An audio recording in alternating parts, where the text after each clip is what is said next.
Hello guys, so welcome to our second experiment of lab 2. And in that experiment, we're gonna continue on parameter sweep using oscilloscope, but we're gonna fix one little issue with the first, circuit connection that we see in the, experiment 1. So this is basically what we see in experiment 1. So basically you are here seeing, the connections that we did for both channel 1 and channel 2. Okay. So as you see, here is the connections for channel A. And here is the connection for channel B. This is, successful in Multisim. You can do that, in Multisim as we see, and there will be no issue. Also, in practical situation, if you are in a real lab and you are doing that using real oscilloscope and real circuit, real resistors, and a real voltage source, you will not read anything on channel 2 or channel B. You will just read 0.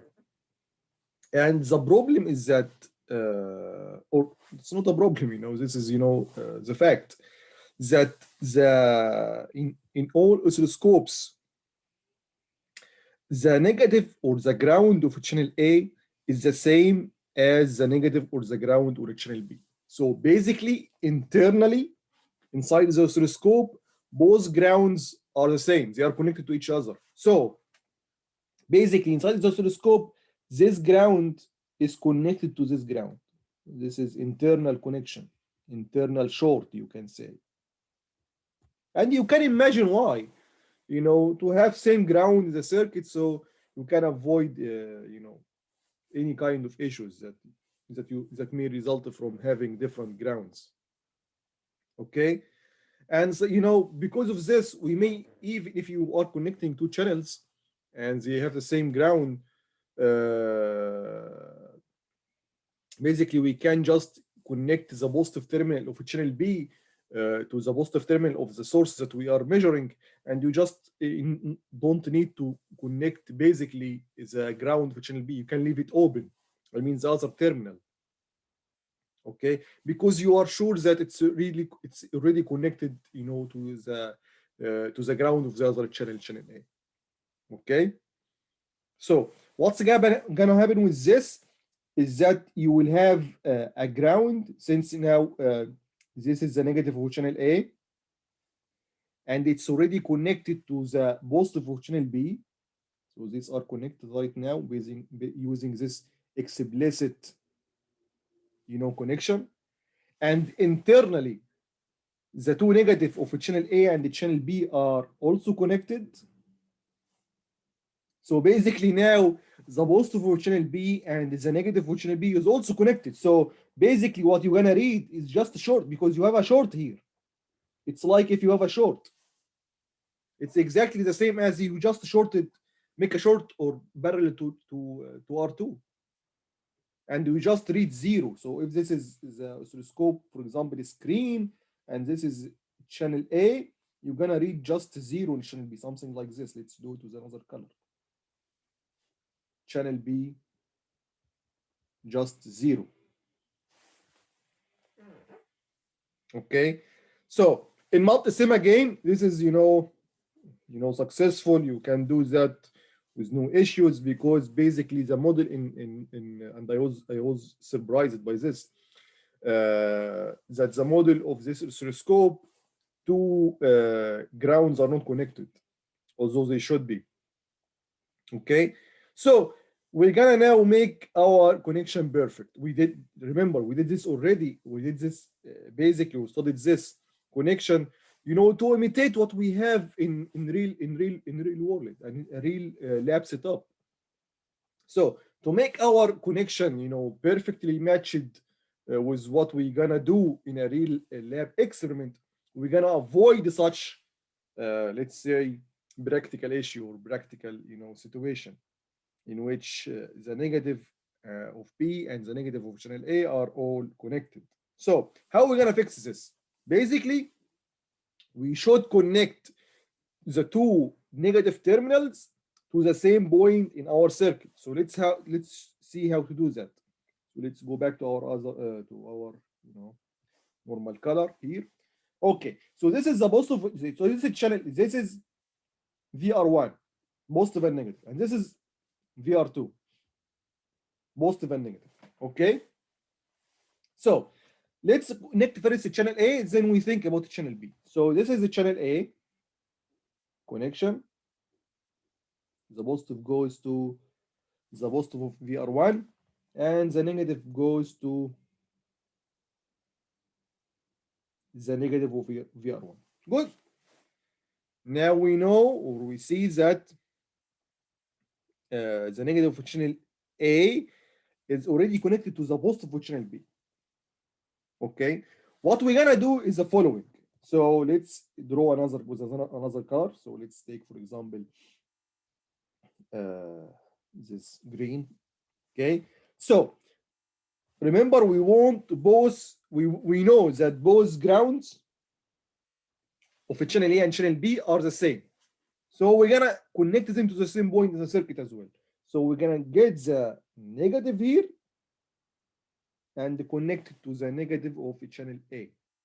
They are already, of course, in real world, you don't even know, need to do that because they are internally connected. Okay, but to stress on the idea, I just connect them again. Then we take the positive of a channel B. Let's do it with, for example, red or black. Okay, we take the positive. So this is the negative. Now the positive will go to the negative of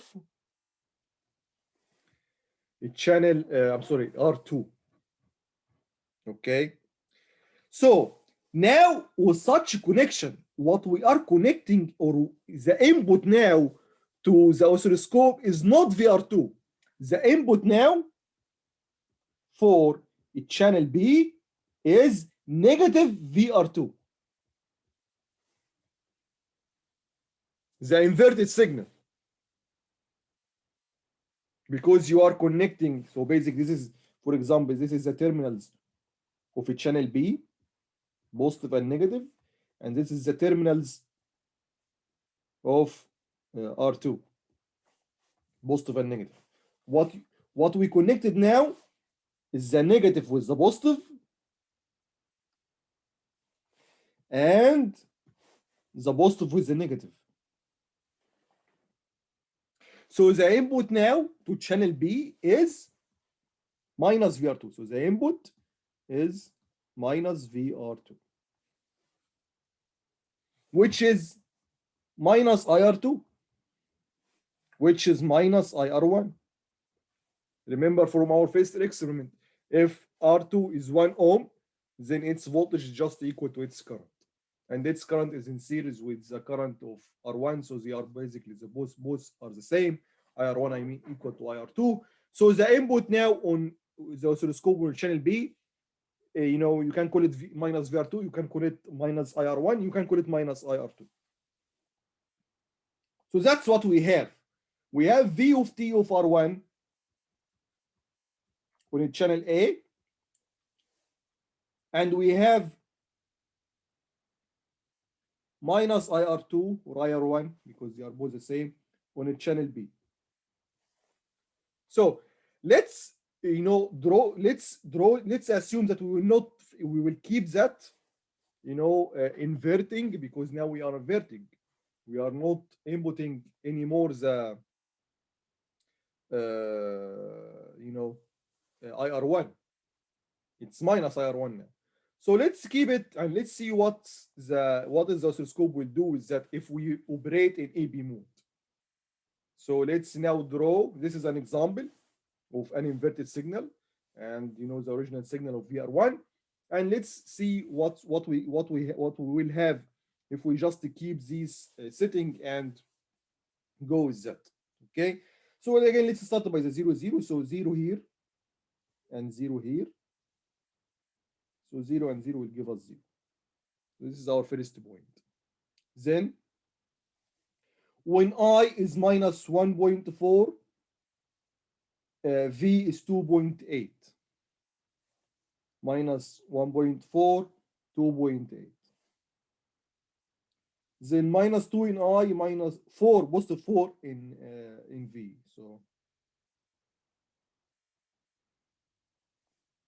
then if we continue, minus 1.4, 2.8, again, we are going back to the same point, and 0 and 0.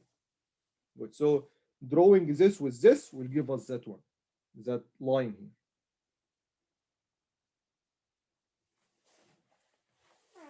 Now let's continue with the other half. So 0 and 0 and 0 again. 1.4 in I gives you minus 2.8 in V. Minus 1.4 in I, I'm sorry, 1.4 in I gives you minus 2.8 in V. So this is the point. Then 2 in I give you minus 4 in 8. 2 in I minus 4 in V. Then again, minus 2, this is minus 2.8 V is 1.4 in I. So we have the point already, and 0 and 0. So we will just continue the line. And as we said, they should be the same line, and it is the same line. Okay?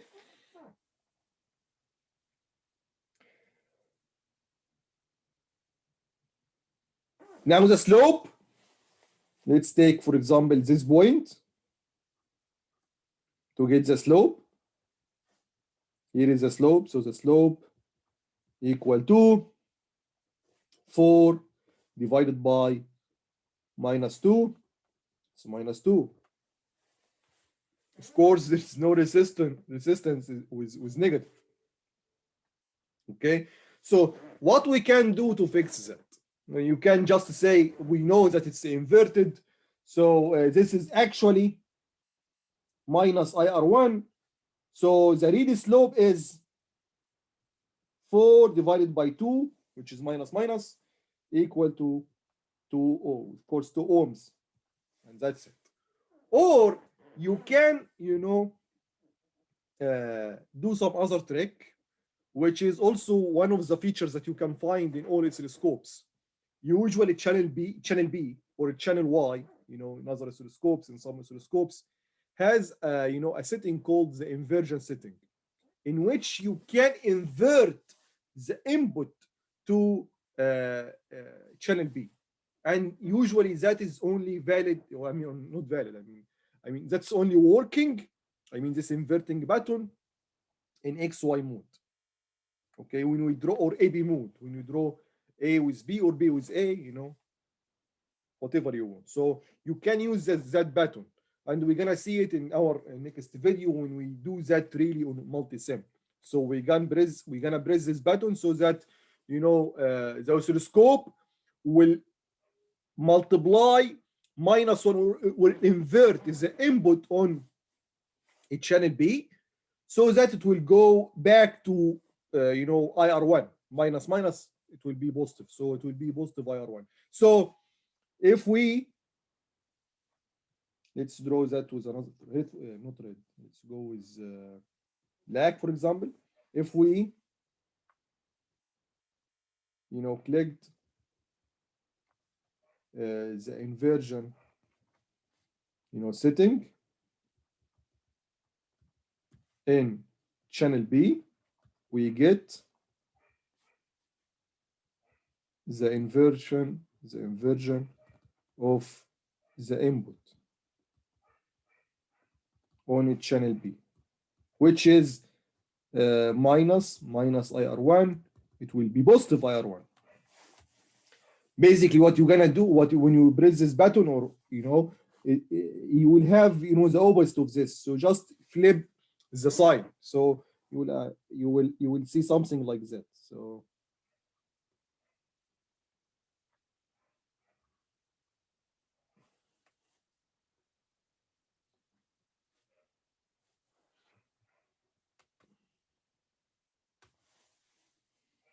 and once you do that, we go back to our original.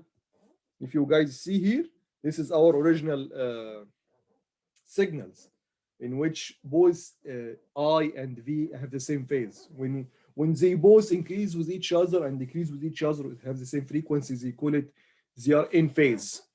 And when they are opposite to each other, I mean, look at here, one is decreasing, one is increasing, this is called out of phase. But now, if we compare the black with the blue, this is increasing, we call them in phase. They increase and decrease with each other. So here also, when this is decrease, this will decrease as well. So they are in phase, okay? And with this inversion signal, we will get, a mirror of what we originally have. So with AB mode, we're gonna get something like this. When I is 2, here, V is 4. This is the first point. When I is 2.8, or I'm sorry, 1.4, we will get 2.8 in V. So we'll have in the positive half cycle, we'll have such line here.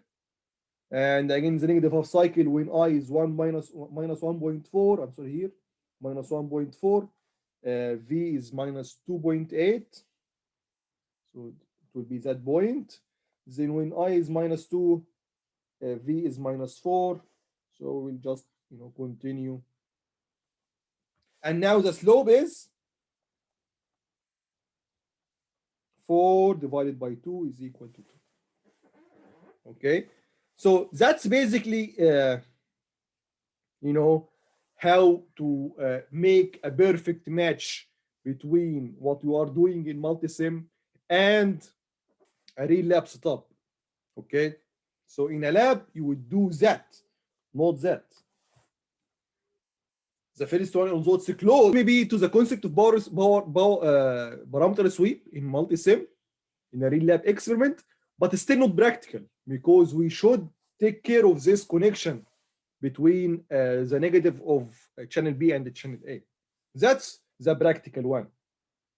So this will give you a parameter sweep, which, our ultimate goal here, our main objective of that experiment.